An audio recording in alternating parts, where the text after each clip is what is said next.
Assalamualaikum warahmatullahi wabarakatuh. Izin dosen, Taruna Madya Poltekip Angkatan 55, nama Agung Maulana Slamet, STB 4314, Prodi Manajemen Pemasyarakatan kelas B. Di sini saya akan menjelaskan tentang perlindungan anak dalam sistem peradilan anak. Sistem peradilan anak adalah keseluruhan proses penyelesaian perkara anak yang berhadapan hukum mulai tahap penyidikan sampai dengan tahap pembimbingan. Setelah menjalani proses pidana yang berdasarkan perlindungan, keadilan, non-diskriminasi, kepentingan terbaik bagi anak, penghargaan terhadap anak, kelangsungan hidup, dan tumbuh kembang anak. Menurut Pasal 1, Angka 1 dan Pasal 2 Undang-Undang Republik Indonesia Nomor 11 Tahun 2012 tentang Sistem Peradilan Anak.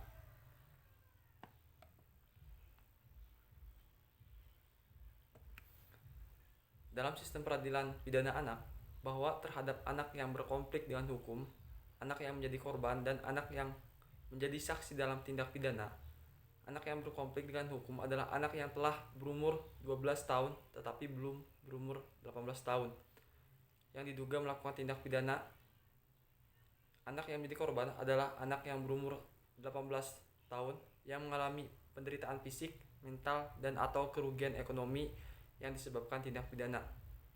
Dan kemudian anak yang menjadi saksi adalah anak yang belum berumur 18 tahun yang dapat memberikan keterangan guna kepentingan proses hukum mulai tingkat penyidikan, penuntutan, dan sidang pengadilan tentang suatu perkara pidana yang didengar, dilihat, atau dialami.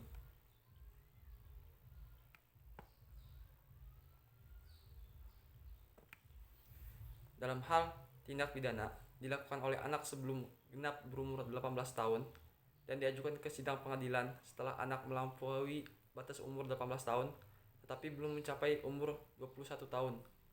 Anak tersebut tetap diajukan ke sidang anak menurut Pasal 20 Undang-Undang RI Nomor 11 Tahun 2012 tentang Sistem Peradilan Anak. Selanjutnya, dalam hal anak belum berumur 12 tahun melakukan atau diduga melakukan tindak pidana, maka penyidik, pembimbing kemasyarakatan mengambil keputusan untuk menyerahkan kepada orang tua atau wali atau mengikut sertakannya dalam program pendidikan pembinaan pada instansi terkait. Instansi terkait tersebut yaitu instansi pemerintah atau lembaga penyelenggaraan kesejahteraan sosial yang menangani bidang kesejahteraan sosial menurut Pasal 21 Undang-Undang Nomor 11 Tahun 2012 tentang Sistem Peradilan Anak. Kalau dalam perkara dewasa usia 18 tahun ke atas, setiap tingkatan pemeriksaan tidak perlu didampingi orang tua atau wali. Namun dalam perkara anak berhadapan hukum perlu didampingi orang tua atau wali. Adapun pihak-pihak yang terlibat dalam proses peradilan pidana anak, yakni penyidik, penuntut umum, hakim, pembimbing kemasyarakatan, dan pekerja sosial. Penyidikan dilakukan oleh penyidik yang ditetapkan berdasarkan keputusan Kepala Kepolisian atau pejabat lain yang ditunjuk oleh Kepala Kepolisian Republik Indonesia. Sedangkan penuntutan dilakukan oleh penuntut umum yang ditetapkan berdasarkan keputusan Jaksa Agung atau pejabat lain yang ditunjuk oleh Jaksa Agung. Dalam melakukan penyelidikan terhadap perkara anak, penyidik wajib meminta pertimbangan atau saran dari pembimbing kemasyarakatan setelah tindak pidana dilaporkan atau diadukan.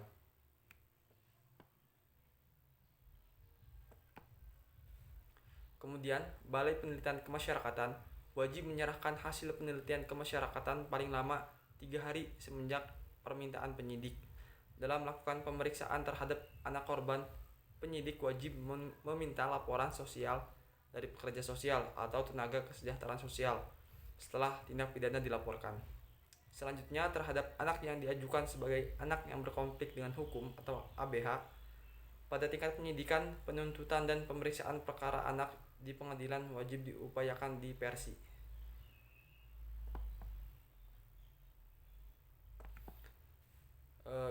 Diversi adalah pengalihan penyelesaian perkara anak dari proses peradilan pidana di luar proses peradilan pidana dan terhadap proses tersebut dengan syarat-syarat sebagai berikut. 1. Diancam pidana penjara di bawah 7 tahun. 2. Bukan pengulangan tindak pidana. Selanjutnya, selain ketentuan tersebut, berlaku pula terhadap anak yang didakwa melakukan tindak pidana yang diancam penjara di bawah 7 tahun dan didakwa pula dengan tindakan pidana yang diancam pidana penjara 7 tahun atau lebih dalam bentuk dakwaan subsidiaritas alternatif, kumulatif maupun kombinasi. Menurut pasal 7 Perma nomor 4 tahun 2014 tentang pedoman pelaksanaan diversi dalam sistem peradilan anak. Dalam proses diversi itu sendiri tentunya ada pihak yang dilibatkan, yakni anak, orang tua korban, dan atau orang tua wali, pembimbing kemasyarakatan, dan pekerja sosial, berdasarkan pendekatan keadilan restoratif justice yang mengandung arti bahwa penyelesaian perkara tindak pidana yang melibatkan pelaku, korban, dan pihak-pihak lain terkait untuk bersama-sama mencari penyelesaian yang adil dengan menekankan pemulihan kembali pada keadaan semula. Dari hasil kesepakatan diversi, perdamaian dapat berupa dengan atau ganti kerugian, penyerahan kembali kepada orang tua atau wali, keikutsertaan dalam pendidikan atau pelatihan di lembaga pendidikan atau LPKS, pelayanan masyarakat. Dalam hal kesepakatan tercapai, maka setiap pejabat yang bertanggung jawab dalam pelaksanaan diversi untuk ditertibkan penghentian penyidikan, penghentian penuntutan, penghentian pemeriksaan perkara, dan bila mana tercapai, maka proses pemeriksaan dilanjutkan. Selanjutnya, dalam hal tidak terjadi kesepakatan dalam waktu yang ditentukan, maka pembimbing kemasyarakatan segera melaporkan kepada pejabat untuk menindaklanjuti proses pemeriksaan.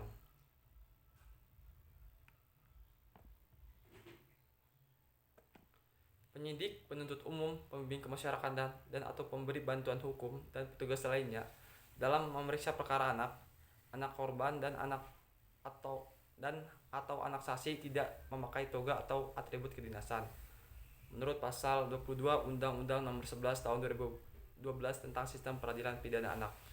Kemudian dalam setiap tingkatan pemeriksaan anak wajib diberikan bantuan hukum dan didampingi oleh pembimbing kemasyarakatan atau pendamping dengan ketentuan yang berlaku bahwa terkait penahanan terhadap anak menurut pasal 32 Undang-Undang Nomor 11 Tahun 2012 tentang Sistem Peradilan Pidana Anak adalah sebagai berikut.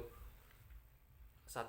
Penahanan terhadap anak tidak boleh dilakukan dalam hal memperoleh jaminan dari orang tua atau lembaga bahwa anak tidak melarikan diri, menghilangkan barang bukti atau merusak barang bukti atau tidak akan mengulangi tindak pidana. 2. Penahanan dapat dilakukan dengan syarat umur anak 14 tahun dan diduga melakukan tindak pidana dengan ancaman penjara selama 7 tahun atau lebih. Pemeriksaan di sidang pengadilan terhadap anak dalam tingkat pertama dilakukan dengan hakim tunggal. Namun ketua pengadilan dalam pemeriksaan perkara anak dengan hakim majelis dalam hal tindak pidana yang diancam pidana penjara 7 tahun atau lebih sulit pembuktiannya. Hakim dalam memeriksa perkara anak dalam sidang anak dinyatakan tertutup untuk umum kecuali pembacaan putusan. Kemudian dalam proses persidangan, menurut pasal 55 Undang-Undang Nomor 11 Tahun 2012 tentang Sistem Peradilan Pidana Anak, hakim wajib memerintahkan orang tua atau wali atau pendamping atau pemberi bantuan hukum lainnya. Dalam hal orang tua atau wali pendamping tidak hadir, sidang dilanjutkan dengan didampingi advokat atau pemberi bantuan hukum lainnya dan atau pembimbing kemasyarakatan. Bahwa pada saat memeriksa anak korban atau anak saksi, hakim dapat memerintahkan agar anak keluar. Pasal 58 Undang-Undang RI Nomor 11 Tahun 2012 tentang Sistem Peradilan Pidana Anak. Dalam hal anak korban atau anak saksi tidak dapat untuk memberikan keterangan di depan sidang pengadilan, hakim dapat memerintahkan anak korban atau anak saksi didengar keterangannya di luar persidangan melalui perekaman elektronik yang dilakukan oleh pembimbing kemasyarakatan dengan dihadiri oleh penyidik atau penuntut umum dan advokat atau pemberi bantuan hukum melalui pemeriksaan jarak jauh atau teleforens. Pasal 58 Undang-Undang RI Nomor 11 Tahun 2012 tentang Sistem Peradilan Anak. Hakim sebelum menjatuhkan putusan memberikan kesempatan kepada orang tua, wali atau pendamping untuk mengemukakan hal yang bermanfaat bagi anak. Kemudian pada saat pembacaan putusan pengadilan dilakukan dalam sidang terbuka untuk umum dan dapat tidak dihadiri oleh anak. Penjatuhan hukuman terhadap anak yang berkonflik hukum dapat dikenakan tindak pidana dan tindakan, dan anak hanya dapat dijatuhi pidana atau dikenai berdasarkan ketentuan undang-undang ini. Berdasarkan penahanan terhadap anak yang berkonflik ditempatkan pada lembaga LPKA, sedangkan tempat anak menjalani masa pidananya ditempatkan di lembaga pembinaan khusus anak atau LPKA. Kemudian terhadap tempat anak mendapatkan pelayanan sosial berada pada lembaga penyelenggaraan kesejahteraan sosial. Sehingga berdasarkan dari uraian penjelasan mengenai perlindungan anak dalam sistem peradilan pidana anak tersebut, dapat kita simpulkan bahwa terlihat jelas bahwa penanganan anak berhadapan dengan hukum berbeda dengan penanganan terhadap orang dewasa yang berhadapan dengan hukum. Sistem peradilan pidana anak sangat mengutamakan penanganan perkara anak, mengedepankan keadilan restoratif. Sekian presentasi dari saya, kurang lebihnya mohon maaf. Billahi taufiq wal hidayah. Wassalamualaikum warahmatullahi wabarakatuh.